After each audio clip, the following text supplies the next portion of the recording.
एही दवैया के हनुमान जी पियले हो। एही दवैया के हनुमान जी पियले हो।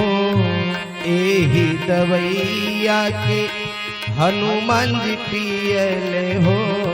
एही दवैया थोड़ा तबले का आवाज बढ़ा दीजिए। हनुमान जी पियले हो। एही दवैया के हनुमान जी पियले हो। एही दवैया के हनुमान जी पियले हो। लंका के दिहले जला पिला हो भाई। लंका के दिहले पिला हो भाई।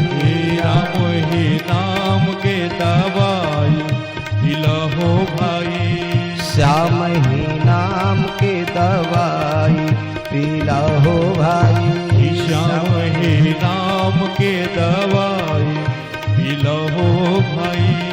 राम ही नाम के दवाई पिला हो भाई।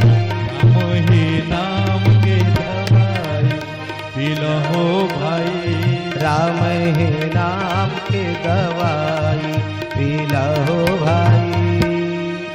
बोल राघवेंद्र सरकार।